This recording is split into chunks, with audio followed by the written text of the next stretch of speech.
নমস্কার, কালচারাল টকিজের এক নতুন পর্বে আপনাদের সবাইকে স্বাগত। সম্প্রতি মিউনাস নাট্য আখড়ায় ভাটা থিয়েটার লেবার কালচারাল অর্গানাইজেশনের আয়োজনে অনুষ্ঠিত হয়ে গেল অল বেঙ্গল থিয়েটার ফেস্টিভ্যাল। চলুন দেখে নেওয়া যাক এই অনুষ্ঠানের কিছু ঝলক। ভাটা থিয়েটার লেবার কালচারাল অর্গানাইজেশন তারা গতকাল ইউথ ফেস্টিভ্যাল ছিল, সেখানে দুটো স্কুলের দল এসেছিল, বাচ্চাদের নাটক। মগরাহাট কলস হাই স্কুল থেকে এসেছিল ওরা, অনেকগুলো বাচ্চা এসেছিল। তাদের একটা যেমন নাটক ছিল, এমনি একটা ওয়ার্কশপও ছিল। ভীষণ এনজয় করেছে, ভীষণ ভালো লেগেছে ওদের। তাছাড়াও অত দূর থেকে এসে ওরা একটা স্কুল থেকে এসেছে, স্কুলের বাচ্চারা, ওদের হেডমাস্টার মশাই এসেছিলেন, আরো 2-3 জন টিচারও এসেছিলেন। ভালো লাগলো যে মাস্টারমশাইরাও ছাত্রদের সাথে এইভাবে যুক্ত হয়ে গেছে এবং তারা এরকম জায়গায় চলে আসছেন তাদের ছাত্রদের সাথে, এবং তারা খুব খুশিও হয়েছিল এবং তাদের স্কুলের বিভিন্ন কর্মকাণ্ডের সঙ্গে আমাদের পরিচয় করিয়েছেন। খুব আনন্দের বিষয় যে এরকম একটা জায়গায় এত উন্নত মানের কাজকর্ম হচ্ছে, এটা আমাদের খুব ভালো লাগার বিষয়। আমরা যারা নাটকের লোক, তাদের কাছে এটা আমাদের একটা নতুন পাওনা যে স্কুলের ছাত্ররাও তারা কিন্তু খুব সুন্দর নাটকের সঙ্গে জড়িয়ে গেছে। মঞ্চে আমরা আছি আজকে থিয়েটার লেবারের বেশ কয়েকজন, কিছু জন আটকে গেছেন, ওনারা আসতে পারেননি।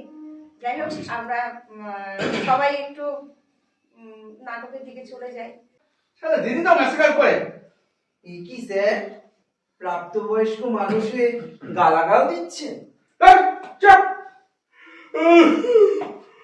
ওই কাঁচা ঘুমটা ভেঙে দিয়ে এখন গেড়েটা বড় বড় জ্ঞান দিচ্ছে। অমন করে বলছেন কেন? কেমন ভাবে বলবো শুনি? এত দেরি করে এলি কেন? তো দেরি করে আসার জন্যই তো আমার আর দেরি হবে হবে চলে না। এলো। ঠিক আছে, যা কাজগুলো সেরে নে। জামা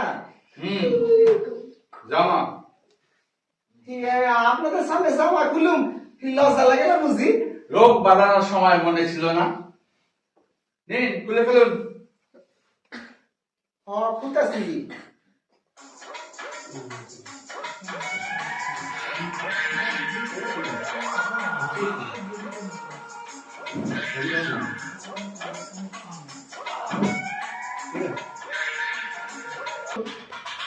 ট্যাঙ্কি বলে গেল, কি শুনলেন না?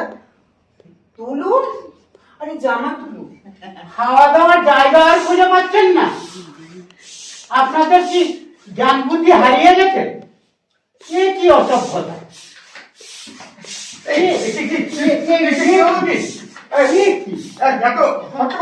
স্যার, আপনি বললেন না ওনাকে একটু হাওয়া দিতে, তাই আমি একটু দিচ্ছিলাম। নাম হলো আমার চন্দন দাস। অত সুর করে বলতে হবে না, স্বাভাবিক ভাবেই বলো। হ্যাঁ, সবাই বলে ঠিক আছে, চন্দন দাস। চন্দন দাস। তা কি হয়েছে?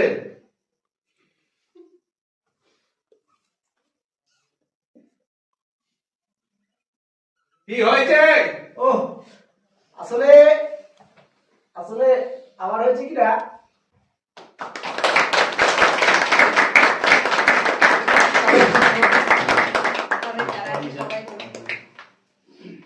একটু ক্লোজ আসবেন, একটু ক্লোজ আসবেন।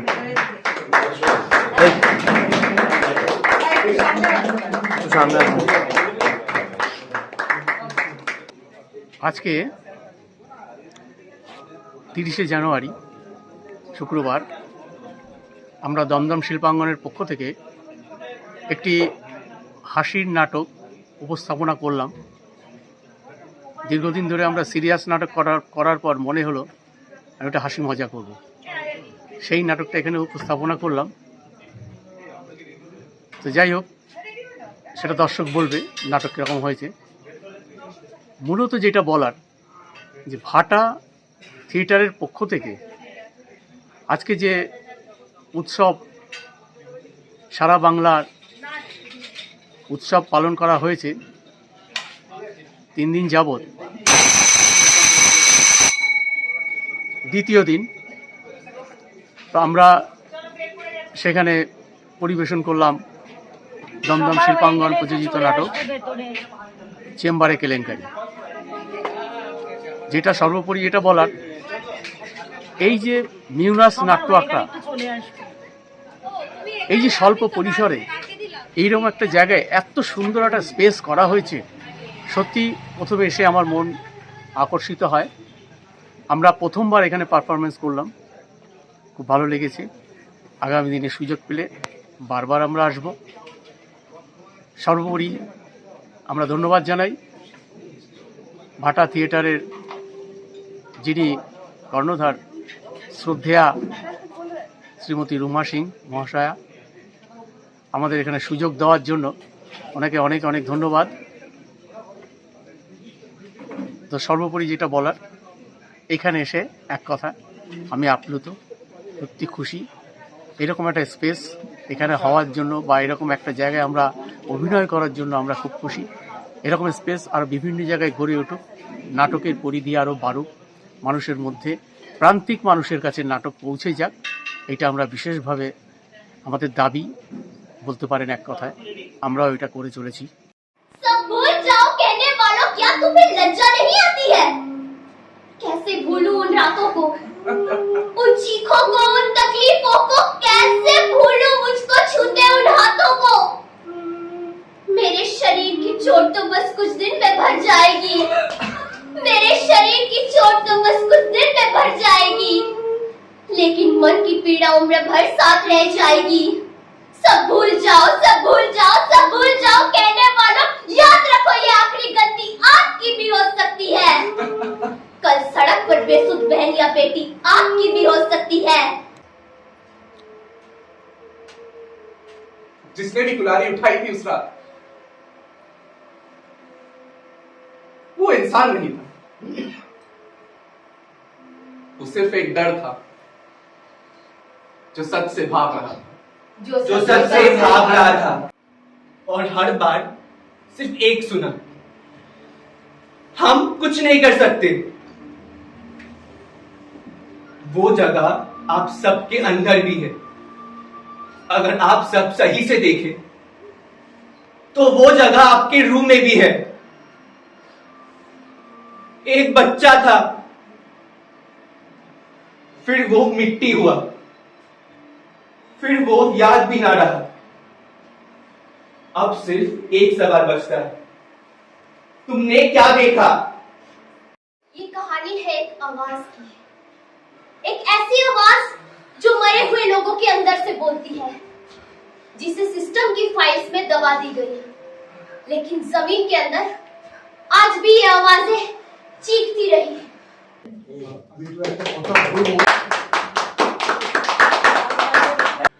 নমস্কার, আমার নাম রাজ সরকার। আমি ড্রামাস টিম থেকে এখানে এসেছিলাম। এখানে এসে আমাদের খুবই ভালো লাগলো। আপনারা আমাদের অনেকই আদর আপ্যায়ন করে এখানে ডাকেন, আর আমরা এখানে এসেও অনেকটাই নিজেদের কমফর্ট জোনেই এখানে পারফর্ম করতে পারি। এই গ্রুপটার বিষয়ে তো আর কিছু বলার আমার মানে সত্যিই কোনো শব্দ নেই আমার কাছে, কেন কি আমাদের এতটাই ভাল লাগে। এখানে আমরা অলরেডি 3 বার এসে শো করে গেছি। এখানের অ্যাটমসফিয়ার, এখানের যেই ফেসিলিটি, লাইট, আর ইভেন আমাদের এই যে ক্রু আছেন এখানে, তারা খুবই হেল্পফুল। আমাদের এই লাইটস আর এই পুরো সেট আপটা নিয়ে একটা খুবই ভালো জমজমাট একটা এনভায়রনমেন্ট তৈরি হয়, আর আমরা এটাকে খুবই এনজয় করি এখানে পারফর্ম করতে। আমি আশা করছি এখানে আরও বড় করে এখানে শোজ হোক, আরও বড় বড় টিমরা আসুক, আমরাও আসবো, সবসময় আমরা আপনাদের সাথে থাকবো। ধন্যবাদ।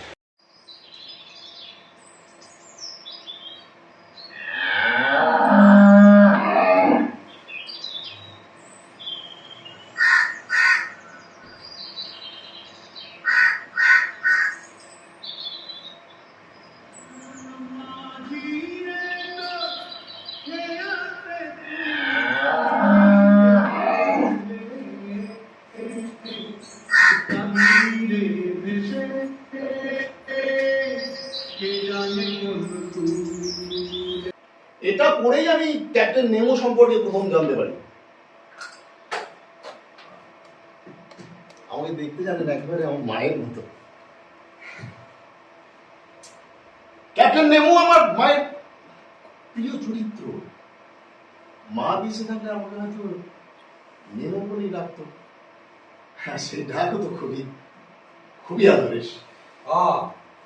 আপনার মা বুঝি অনেকদিন আগেই মারা গিয়েছেন। আমরা কিছু করবো না। আপনি বসুন তো, বসুন বসুন বসুন, আপনি এখানটা বসুন। এই আপনি জল খাবেন? এই গোপাল, যাইতাছি।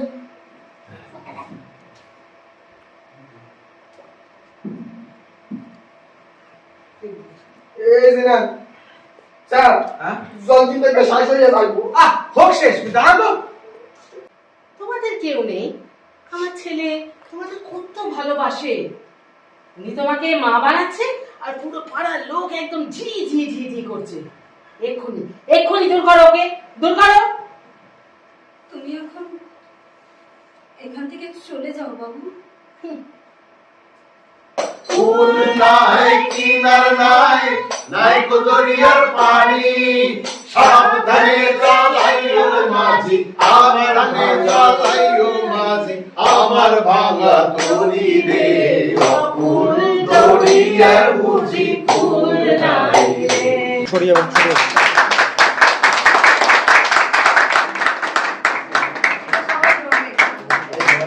সবাই একটু ক্লোজ আসবেন, সবাই একটু ক্লোজ আসবেন, ক্লোজ আসবে সবাই। এই প্রথম এখানে এলাম সুভাষগ্রামের এই জায়গাটায়, নাট্য আখড়া নিউনাসে। তো জায়গাটা এত সুন্দর, মানে দেখে এত সুন্দর লাগলো। আমরা বিভিন্ন মানে আমরা তো হলে করছি এবং বিভিন্ন ইন্টিমেট প্লেসগুলোতে করছি, স্পেসগুলোতে। তো সেখানে ইন্টিমেট স্পেসের মধ্যে এই জায়গাটা এত সুন্দর, এত ভালো খোলামেলা, এবং স্টেজটাও এত মানে বড় বেশ। ওই অন্যান্য যেগুলো আছে ছোটোখাটো, আমাদের নিজেদেরও একটা আছে, আরও পরিকল্পনা চলছে। এরকমভাবে যদি আরও এইরকম ইন্টিমেট স্পেস গড়ে ওঠে কলকাতায় এবং কলকাতার আশেপাশে শহরতলিগুলোতে, যেমন সোনারপুরে সুভাষগ্রামের এই জায়গাটা এত সুন্দর পরিবেশ এবং ভালো লাগলো। ভাটা থিয়েটার লেবারের তরফ থেকে আমি শিক্ষক আপনাদের আমাদের আজকের অনুষ্ঠান অল বেঙ্গল থিয়েটার ফেস্টিভ্যাল, যেটা চলছে, ফার্স্ট ফেজ হয়ে গেছে, এটা সেকেন্ড ফেজ। আপনাদের সবাইকে স্বাগত, আপনাদের অনেক ধন্যবাদ আজকের আমাদের অনুষ্ঠানে উপস্থিত হওয়ার জন্য। আমাদের আজকে অনুষ্ঠানের প্রথম যে সেমিনারটা আছে, পথ নাটক নাকি পথ খোঁজার নাটক।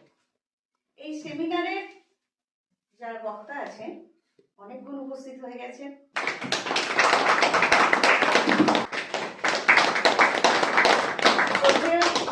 বাদল সরকারের জন্মশতবার্ষিকী গত বছরই শেষ হয়েছে। ওনাকে শ্রদ্ধা জানি আমাদের এই আজকের অল বেঙ্গল থিয়েটার ফেস্টিভ্যাল। আর আমাদের আজকের সেমিনারের বিষয়বস্তু ওনার মানে পথের নির্দেশ অনুযায়ী আমরা করছি আর কি, আমাদের তরফ থেকে সামান্য একটা পেমেন্ট।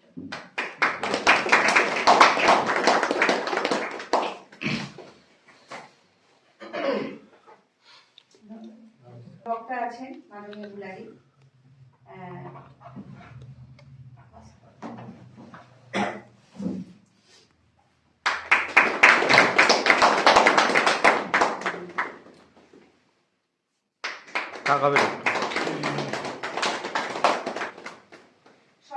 সরাসরি আমরা বিষয়ে চলে আসছি। এরপরে আমাদের এই সেমিনারের পরে দুটো নাটক আছে এবং একটা শ্রুতি নাটক আছে। আর আমাদের বিষয়টা হচ্ছে পথ নাটক নাকি পথ খোঁজার নাটক। এই যে পথ নাটিকা, এটা প্রথম যিনি শুরু করেছিলেন পানু পাল। 1952 সালে যখন আমাদের প্রথম সাধারণ নির্বাচন অনুষ্ঠান হয়েছিল, সেই সময় তিনি একটা ব্যঙ্গাত্মক নাটক লিখেছিলেন, সেটা হচ্ছে ভোটের ভেট। তো সেখান থেকে ওনার শুরু। কিন্তু পরবর্তীকালে আমি আসছি যে দুটো বিষয়ে, পথ নাটিকা না পথ নাটক, পথ নাটিকা না পথের নাটক।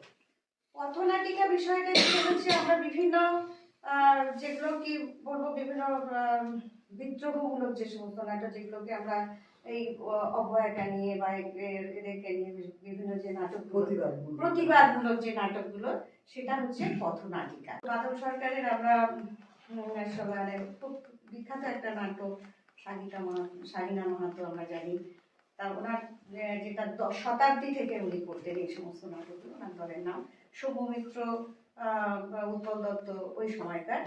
তো আমরা যেটা আজকে যেটা আমরা বলছি যে পথের নাটক, যেটা আমরা বাদল সরকার শুরু করেছিলেন নতুন একটা ফর্ম দিয়ে এবং নতুন ভাবে বিভিন্ন আঙ্গিকে, শুধুমাত্র মানে বডি দিয়ে বা এরকম একটা মঞ্চে নয়, বাইরে রাস্তায় কোথাও একটা হয়তো দড়ি দিয়ে কিছু একটা জায়গা নিয়ে বা বিভিন্ন জায়গাতেই উনি করে ফেলতে পারেন। ধন্যবাদ। এরকম একটা অনাড়ম্বর অথচ এত আন্তরিক স্পর্শে থেকে যাওয়া যায় এমন একটা অনুষ্ঠানে এরকম সুযোগ করে দেওয়ায় প্রথমে একটা ভীষণ ভালো লাগা বোধ তৈরি হয়েছে এখানে ঢোকার সঙ্গে সঙ্গে। আমি এই আখড়ায় প্রথম এলাম, আর বিষয়বস্তুটা এমনই একটা বিষয় যেটা অনেক বেশি আলোচনা হওয়ার মতো। সেটা যে নাটক, পথনাটক, সেটা কি শুধু পথেরই নাকি নাটকের পথ খোঁজার? তো এই বিষয়টা এই মুহূর্তে বোধহয় বেশি করে ভাবারও আছে। আসলে নাটক শব্দটা তো নানা রূপ নানা রং, বা সময়ের হাত ধরে বদলাতে নাটকের তো নানান ফর্ম বলি বা নানান রূপ বলি, নানান আঙ্গিক চেহারা নিয়ে আমাদের সমাজ বিবর্তনের ধারার সঙ্গে বারবার বদলেছে। আমরা যদি একেবারে প্রসিনিয়াম থিয়েটারের গোড়ায় চলে যাই, যদি আমাদের 2500 বছর আগের সেই সময়ের কথা যদি আমরা ভাবি, মানে আমি বলতে চাইছি স্কাইলাসের যুগের থিয়েটারের কথা যদি আমরা ধরি, তখন যে আগামেমননের কথা যদি বলি, মানে লিনাইয়া দিনাইয়া এই সমস্ত ফেস্টিভ্যালের সূত্র ধরে যে নাটক, যা কিনা মানুষের কাছে পৌঁছাতে হবে বলে শুরু হয়েছিল, তো সেটাও তো এক অর্থে পথেই নাটক। পথ খুঁজে যাওয়া বলতে আমরা থিয়েটারকেই পথে বা পথেই থিয়েটার, এই দুটো আদলকে একই জায়গায় আনবার চেষ্টা করেছি। মানে আমি বলছি যে আমরা প্রসেনিয়ামের একটা ঘেরাটোপের মধ্যে একটা আদল না ভেবে কিভাবে, যেটা বাদলবাবুও ভেবেছিলেন, যে থিয়েটারকে অনায়াসে অনেক সহজে মানুষের কাছে পৌঁছে নিয়ে যাওয়া যায়। এখন প্রশ্ন হলো, যেটা প্রথমেই প্রশ্নটা উত্থাপিত হয়েছে, যে কেন এটা হলো, কেন এমনভাবে থিয়েটারকে প্রসেনিয়ামের ঘেরাটোপ থেকে নিয়ে আসা হলো, পথে নিয়ে আসা হলো। তার কারণটা যুগ যুগ ধরেই আমরা দেখেছি থিয়েটারের কাছে সমস্ত ধরনের মানুষ পৌঁছাতে পারছেন না। থিয়েটারের কাছে যদি মানুষ পৌঁছাতে না পারে, তাহলে মানুষের কাছে থিয়েটারকে পৌঁছানোর একটা দায় বা একটা দায়িত্ব অনুভব করেছেন নাট্য ব্যক্তিত্বরা বা নাট্যজনেরা বারবার। তা থেকেই পথনাটক, অন্তরঙ্গ থিয়েটার বা থিয়েটারের নানান রূপ। আমার মনে হয় আজকের যেমন আমাদের এই মিডিয়াধন্য যুগে যত সহজে আমরা যেখানে যা খুশি করি না কেন, থিয়েটারের কাজকর্ম যত সহজে মানুষের কাছে পৌঁছে দিতে পারি, ততটা সহজ ছিল না। ফলে আমরা খুব বুক বাজিয়ে বলতে পারবো না যে পথনাটক প্রথম এই 7 তারিখেই হয়েছে। কে বলতে পারে কোথাও একটা আমাদের দেশের কোথাও কোনো নিভৃততম কোণে, নিভৃত জায়গায় পথনাটকের আদলে কেউ কিছু করেছেন। বা ওই যে বলছিলাম না, শুরু করেছিলাম কথাটা, যে নাটকের চেহারা এমনভাবে প্রতি মুহূর্তে বদলায়, ফলে কোনটাকে পথনাটক বলা হবে, কোনটাকে অন্তরঙ্গ থিয়েটার বলা হবে, কোথায় প্রসেনিয়াম থিয়েটার বলা হবে, এরকম তো কোনো মাথার দিব্যে দেওয়া ব্যাকরণ নেই, বা ব্যাকরণ সৃষ্টি হওয়া উচিত নয়। মানুষের কাছে পৌঁছাতে হবে, তার জন্য একটা মাধ্যম নেওয়া। এখন ওই যে মানুষের কাছে পৌঁছাতে চাওয়া, তখনই প্রয়োজন হয় একটা বিষয়। আমরা কি নিয়ে পৌঁছাতে চাইছি, কেন পৌঁছাতে চাইছি, কোথাও একটা জাগরণ, একটা ধাক্কা, একটা নাড়া, বা বলা ভালো মানুষকে উদ্দীপ্ত করে তোলা। রাষ্ট্র সে তার মতো চলবে, রাষ্ট্র তার মতো কথা বলবে, মানুষের কথা রাষ্ট্র বলবে কিনা সেটা মানুষ বুঝবে। বোঝার জন্য তখনই প্রয়োজন হয় রাষ্ট্রকে একটা ধাক্কা দেওয়ার, যেটাকে আমরা বলছি প্রতিবাদী সত্তা আমাদের কাজ করছে নাটকের মধ্যে। সেটা কি প্রতিবাদ, নাকি জাগরণ, নাকি আমাদের অন্তর্মুক্তি? আমরা যে নাটকে এই কথাগুলো বলতে চাই সেটা তো একটা আমাদের গভীর বিশ্বাস থেকেই বলতে চাই। তো সেই বিশ্বাসটাকে শুধুমাত্র প্রতিবাদী সত্তা বা প্রতিবাদী নাটক এই স্ট্যাম্প লাগিয়ে দেওয়াটা বোধহয় ঠিক হবে না। নাটকের একটা বিশেষ দায়িত্ব রয়েছে, পথ খুঁজতে হবে আমাদের নাটকেই, বা বলা ভালো পথে সেই নাটককেই খুঁজতে হবে যা মানুষকে উদ্দীপ্ত করবে, মানুষের কাছে পৌঁছানো যাবে। সেই জায়গা থেকে আমি মনে করি পথে যেমন নাটক তেমনি নাটকে পথ খোঁজা, এই দুইয়ের সংমিশ্রণ হতে পারে। আমরা যদি আরো বেশি করে মানুষের কাছে পৌঁছাতে চাই, সেটা হতে পারে, আমি রোদ্দুরের প্রসঙ্গ তুলেছিলাম, কেন সেটা বলি, আমরা যেমন ভাবছি না, আমরা কাজ শুরু করে দিয়েছি, সেটা হচ্ছে যে জ্বলছে স্বদেশ রাখবো কোথায় পা বলে একটি নাট্য নিবেদন করছি আমরা জলের বুকে, ভেলায়, ভাসমান ভেলায়, এবং পুকুরের পাড় ধরে দাঁড়িয়ে থাকছেন কিছু মানুষ। এটা শুধুমাত্র চমকে দেওয়ার জন্য নয়, তার কারণ একটা উত্তপ্ত পরিবেশ চতুর্দিকে, যেখানে ভেলাটা গিয়ে থামছে সেখানে আগুন জ্বলে যাচ্ছে। এই জায়গা থেকে আর ফেরা হয়ে ওঠে না ওই 4 যুবকের। এরকম একটা ভাবনা থেকে আমাদের কাছে অনেক বেশি লিভিং থিয়েটার, অনেক বেশি মানুষের কাছে পৌঁছানো যায়, নাড়া দেওয়া যায়, ধাক্কা দেওয়া যায় বলে মনে করছি। আমরা চেষ্টা করেছিলাম বৃক্ষ থিয়েটার, গাছের উপরে। আবারও বলছি, এগুলো শুধু গিমিক নয়। যেমন করে ট্রামে চেষ্টা হয়েছে, ট্রামে থিয়েটার হয়েছে, বোধহয় গোটা 5 শো হয়েছে, কারা যেন করলো, নামটা এই মুহূর্তে মনে পড়ছে না। এই যে প্রতি মুহূর্তে আমাদের নতুন পথ খোঁজার চেষ্টা, পথে পথ খোঁজা বা এক অর্থে নাটকে পথ খোঁজা, তাই পথ নাটক সর্বাঙ্গীনভাবে সফল হবে তখনই যখন পথনাটক আর নাটকের পথ ত্রিধারা এক জায়গায় মিশে যাবে, মানুষের কাছে পৌঁছাবে। সহজভাবে নাটকের মধ্য দিয়ে যেমন আমরা পথ খুঁজে পাই খুব সহজভাবে, তেমনি ওনার বলার মধ্যে সেই সহজভাবেই কিন্তু আমরা সবটা বুঝতে পেরেছি। সবটা মানে আপনি সুন্দর করে বুঝিয়ে দিয়েছেন। তো মানুষ বহুদিন থেকে নাট্য চর্চা করছেন এবং বহু দলের সঙ্গে উনি যুক্ত হয়ে নাটক করেন। ওনার এই মুহূর্তে যে নাটকটা এখন চলছে একটুখানি বলে দিই নাকি? যেটা চলছে এখন, এটা করছে মনে হয় সঞ্জীবের সাথে যেটা করছে, একটা দেখেছি আমি, উনি একটা নাটকে না অনেকগুলো অভিনয় করেন, মানে হ্যাঁ। তো যাই হোক, আবার একটুখানি আমাদের বিষয়টাতে ফিরে আসি। মুরাদি আছে, মুরাদিকে আমি বলবো। আমার একটা যেটা ব্যাপার হচ্ছে যে সাহিত্য বলুন আর যাই বলুন না কেন, প্রথম থেকেই যে আমাদের লেখা বা যা কিছু শুরু হয়েছে, সমস্ত সাহিত্য, কবিতা, গল্প, সবকিছুর মধ্যেই তো একটা পথ খোঁজার ব্যাপার থাকে। আমি বক্তা নই, আর নাটক ভীষণ ভালোবাসি, নাটক দূরে দূরে নাটক দেখতে যাই, কিন্তু সুভাষিসদা যেইভাবে সুন্দর নাটকের পুরো পরিকাঠামো যেইভাবে হয়, যেভাবে উনি বললেন, আমি হয়তো ওরকম করে গুছিয়ে কিছু বলতে পারবো না। আমি ছোট্ট করেই মানে বলছি যে পথনাটকটা হলো এমন একটা নাটক যেটা আমাদের যে কোনো প্রেক্ষাগৃহের বাইরে বা মঞ্চের বাইরে খোলা আকাশের নিচে করা হয়, সেটাকেই পথনাটক বলা হয়। আর তার মধ্যে পথনাটকের মধ্যে দিয়ে মানে যাতে আমরা সাধারণ মানুষের কাছে পৌঁছতে পারি সেই হিসেবেই করা।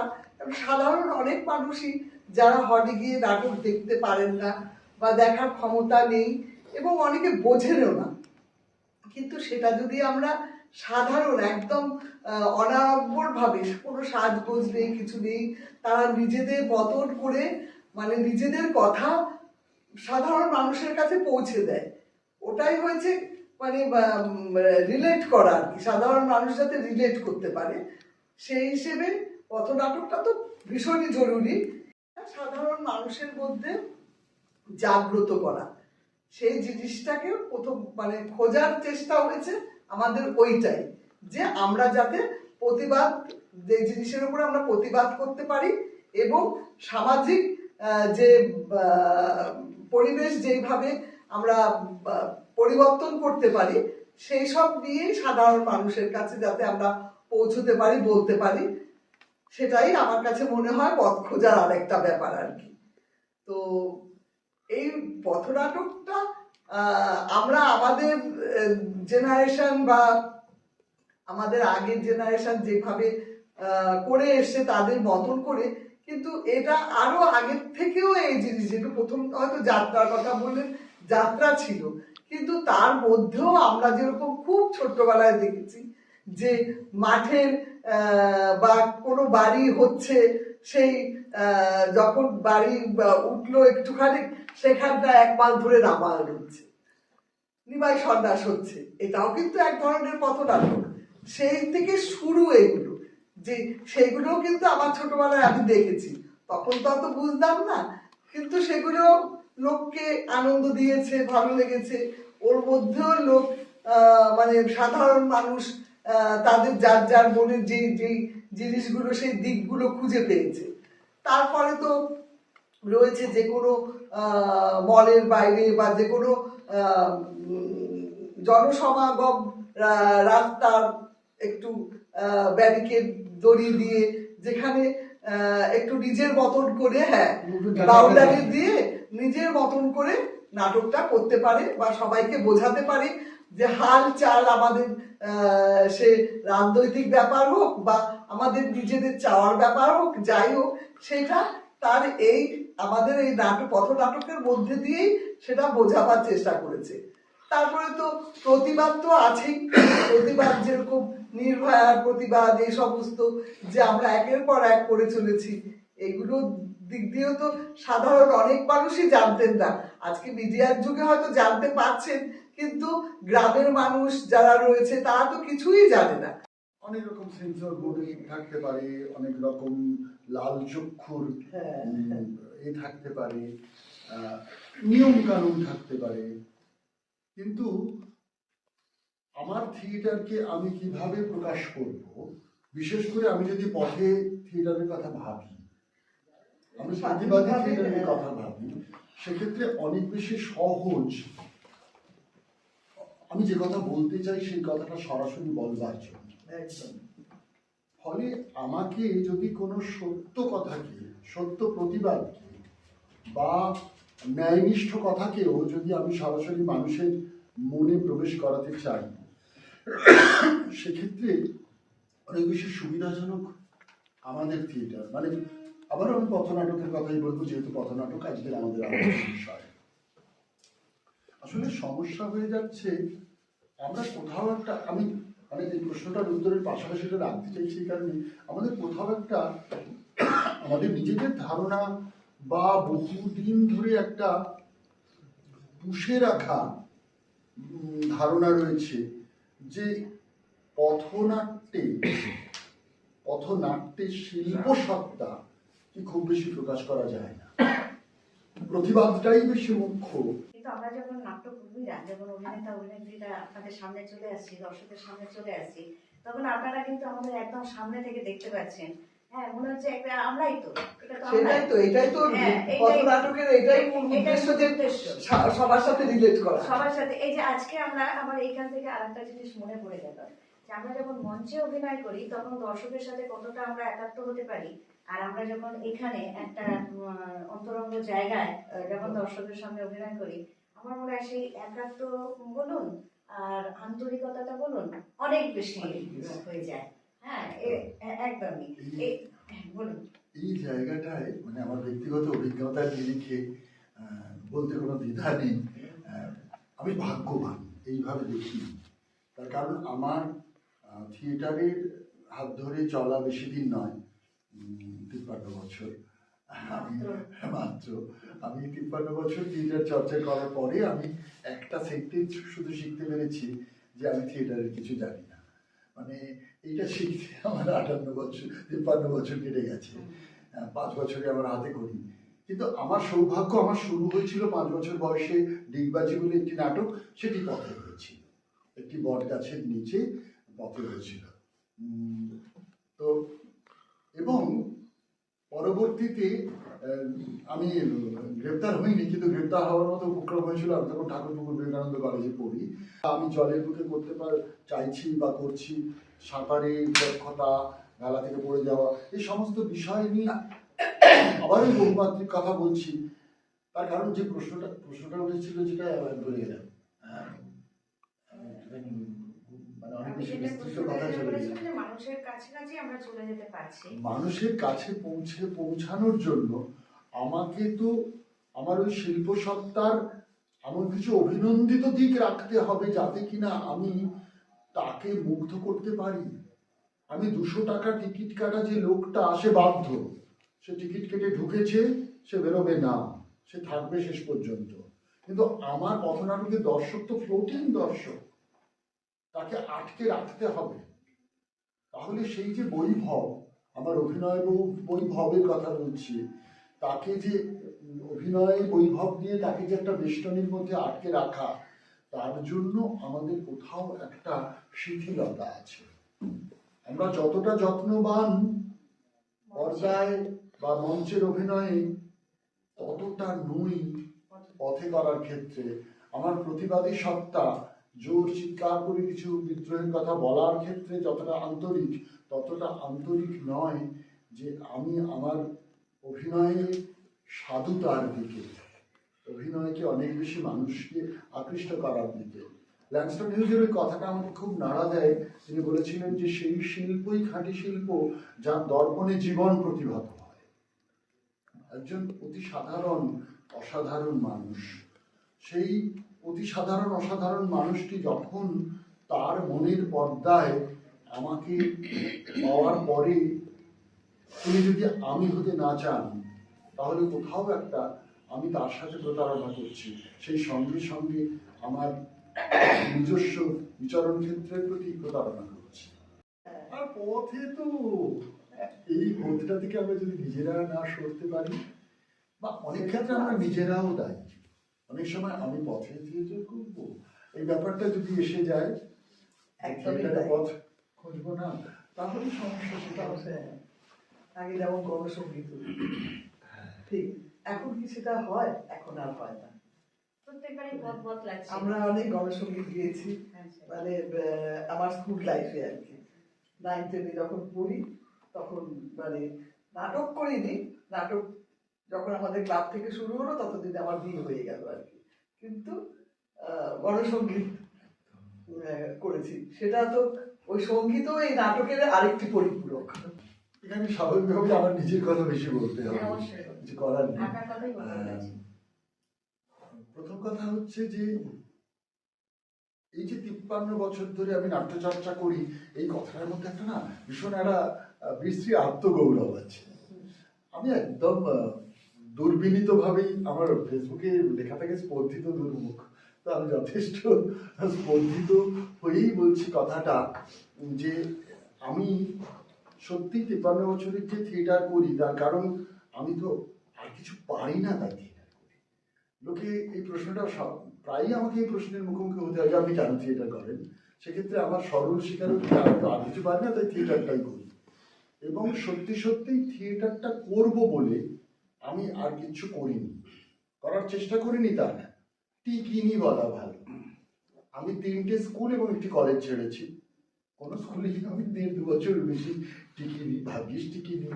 কারণ আমার সঙ্গে সংঘাত হয়েছে স্কুলের ওই তথাকথিত নিয়ম কানুন থেকে যাওয়া, ক্লাস, আমার বাইরে ওয়ার্কশপ করবে, হাতারুর শো তখন চলছে, সেই সময় বিদ্যানগর স্কুল ছাড়লাম, মুচিশা স্কুল বলে একটি, সেখানে 1 বছর টিকেছি।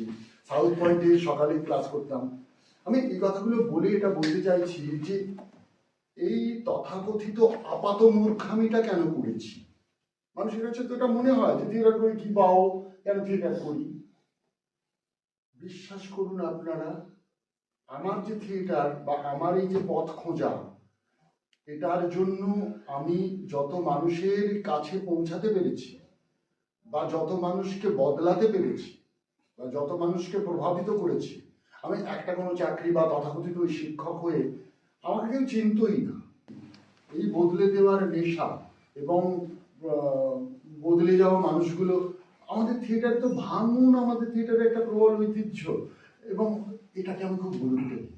আমি দল ভাঙলে অখুশি হই না, কারণ দল যখনই ভাঙে তখনই আমি মনে করি আবার একটা নতুন দলের জন্ম, হ্যাঁ, আবার একটা নতুন কাজ। আর কিছু ছেলে তো আবার নতুন করে থিয়েটারটা ভাববে আবার ফেরাডুবি না থাকলেও। ফলে এই যে আলাদা আলাদা শাখা, একটা শাখা যদি অচল হয়ে যায় আরেকটা শাখা হবে, আবার নতুন করে শাখা গজাবে। ওই যে আপনি বলছিলেন প্রভাবিতই হচ্ছে মানুষ, তাদের মতো করে হচ্ছে। আমি তো মনে করি যে একটা রাজনৈতিক প্রভাব যতখানি সুদূর প্রসারী, তার থেকে অনেক বেশি কিছু ছেলেপুলেকে একটা খোলা জায়গায় মুক্ততার মধ্যে দাঁড় করিয়ে রেখে আমরা কথা শোনানো বা বদলে দেওয়া, আমি বদলাতে দেখেছি, অনেক মানুষকে বদলাতে দেখেছি। হ্যাঁ, সেটার জন্য তো আলাদা ক্লাস। হ্যাঁ, ফলে বদল ঘটছে। এখন এই বদলটা সদর্থেই যদি নিতে চাই, এই বদলটা যে খুব টাকা পয়সা হচ্ছে তাদের তা না, কিন্তু তারা একটা জীবনের দিশা খুঁজে পাচ্ছে, মানে খুঁজে পাচ্ছে, বা নিজেকে ওটা মনের একটা আনন্দের, মানে মনের ভালো থাকার যদি কেউ খুঁজে পায় আর কি।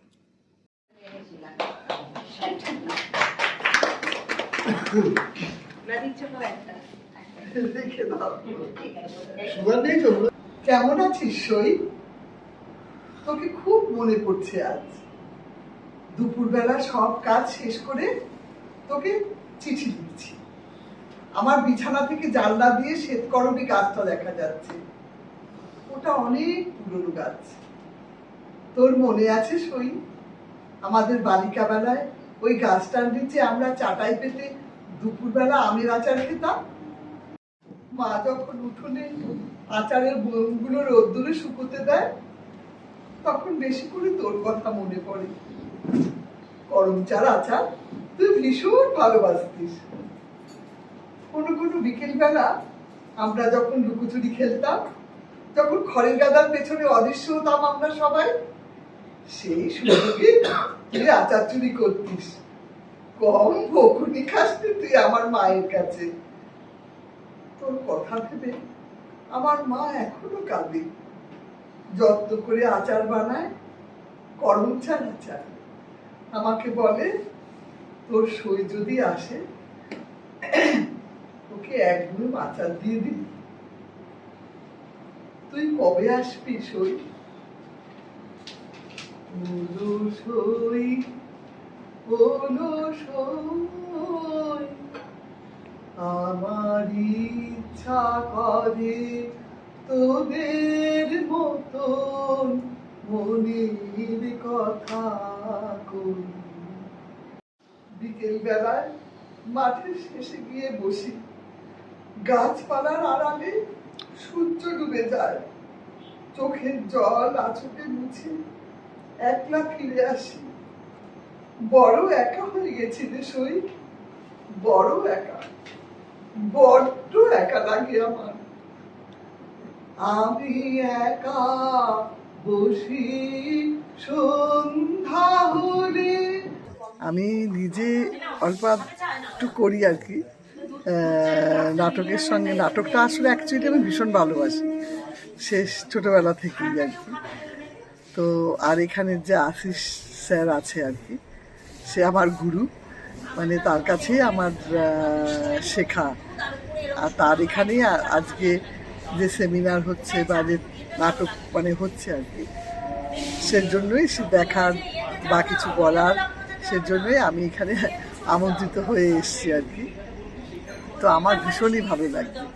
ছোট্টর ওপর হলটাও বেশ সুন্দর, আরও অনেকে এসছেন, সব নিয়ে বেশ একটা ভালো পরিবেশ, খুব সুন্দর। শেষ যায় যেন হয় সে বিজয়ী, তোমারই কাছে। তার অসমাপ্ত গান যেখানে থেমেছিল সেখান থেকে সে কখন শুরু করে, ওগো তুমি আমার নওয়ালে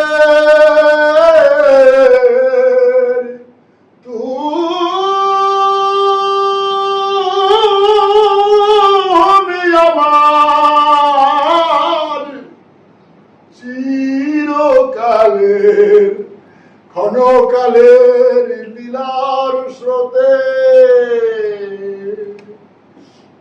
আর বিনা অপরাধে সে চিরতরে অন্ধ। আর ঠিকানা হলো ফুটপাত, আর সামনে ফুটো বাটি, ভিক্ষা পাত্র। গুরুদেব, তবু তবু তবু সে সারাদিন সে আঁকত ওনার ছবি। সময়ের শাসনে তবু ওরা আছে, তবু ওরা থাকবে। বামির হাতের শেষ শিখাটির মতো এক ফুৎকারে নিভে যাওয়াই হয়তো ওদের ভবিতব্য, তবু ওরা থাকবে। গুরুদেব, তুমি ওদের জীবন থেকে ওদের সুখ যাপন কেড়ে নাও। গুরুদেব, কেড়ে নাও। ভাটা থিয়েটার লেবার কালচারাল অর্গানাইজেশন, সম্ভবত পুরো নামটা ধরলে। তো এটা আমার কাছে অনেক দিনের একটা পরিচিত নাম। আশিস সর্দারের সঙ্গে মূলত আমার একটা অনেক দিনের একটা জমে থাকা একটা সম্পর্ক। তো সেই জায়গা থেকে একটা টান ছিল, সেই টানে চলে আসা এক নম্বর কথা। আর যদিও ফেস্টিভ্যালটা গতকাল শুরু হয়েছে, আজকেও সেটা চলছে দ্বিতীয় দিন আজ। গতকাল তো আমি থাকতে পারিনি, ফলে সেই রূপরেখাটা সম্পর্কে আমি অনবহিত। কিন্তু আজকের যে আন্তরিক পরিবেশে এবং এই যে আখড়ার মেজাজ, এইটা আমাকে ভীষণভাবে তৃপ্তি দিয়েছে। মানে আমরা যারা থিয়েটারের মুক্ততায় বিশ্বাসী, যে কারণে মুক্ত থিয়েটার করি বলে দাবি করি, সে মুক্ত থিয়েটারটা অন্তরঙ্গ হতে পারে বা পথনাটকেও হতে পারে বা যে কোনো থিয়েটার, যেটা কিনা মানুষের সঙ্গে অর্থাৎ দর্শকদের সঙ্গে সরাসরি অভিনেতাদের যে সম্পর্কটা অনেক বেশি সহজ হয়, সেই সহজতাটা এখানে পাবো বলে বুঝতে পারছি। সেজন্য একটা আলাদা আনন্দ হচ্ছে।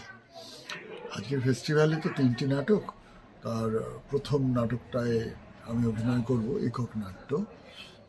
তার আগে রয়েছে একটা সেমিনার, সেই সেমিনারের বিষয়টিও ভীষণ দারুণ, আমাকে এখন থেকে ভীষণ ভাবাচ্ছে বিষয়টা। সেটা হচ্ছে পথনাটক কি শুধু পথেই, নাকি নাটকে পথ খোঁজাও। তো এই বিষয়টা ভীষণ ইন্টারেস্টিং আমার কাছে। এই সব মিলিয়ে আমার ভীষণ ভালো লাগা। আর আমার মনে হচ্ছে যেটা, যে আজকের অনুষ্ঠানের দ্বিতীয় দিন বা শেষ দিন এটা জমে যাবে। জমে যাওয়া অর্থটা এই যে খুবই আকর্ষণীয় একটা মুহূর্ত তৈরি হতে চলেছে আজকের সন্ধ্যে থেকে।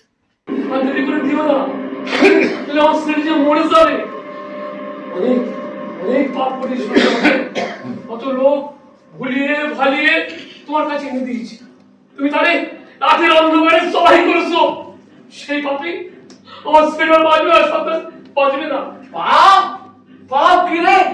মানুষ খুন করলে যদি পাপ হতো, যদি ভগবান থাকতো, দেবে ওই জমিদার মহাসন্ধে। তোমার এই অত বড় পুলির মধ্যে কি আছে? না, এমন কিছু না, কিছু পরনের বস্ত্র, টাকা পয়সা। কি বই না? এই সুলিতে টাকা পয়সা? হ্যাঁ, তা তুমি কে? তোমারে তো ঠিক আমি চিনতে পারি। আরে আমি ভিক্ষু সর্দারের বেটা, বুঝেছ? আমাদের সিনেমা একেবারে শেষকালে। সনাতন, এই না, এই না সব, এই না সব, এই না সব। রাখবো, এটা রাখবো কর্তা, খুব ভারী। ও রাখবি বলছিস? হ্যাঁ কর্তা। রাখ বুঝলি, আমিও সেই রাত থেকে দৌড়তে আর পাচ্ছি না, বুঝলি কর্তা। হ্যাঁ, একটু হাত লাগাতে হবে রে কর্তা। ভীষণ ভারী করতে একটু হাত লাগাতে হবে। তুই তো আবার একটা ভূষা মাথা দিয়ে নামাতে পারিস না। আচ্ছা, কি এমন শক্তিমান পুরুষ হয়েছিস যে একটা ভূষা মাথা দিয়ে নামাতে পারিস না? ভীষণ ভারী কর্তা, ভীষণ ভারী।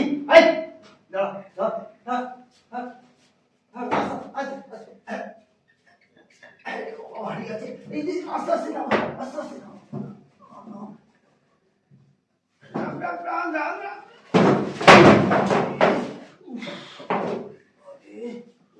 কোমরের কাপড়ে সটকে বসেন কর্তা, বসেন বসেন বসেন।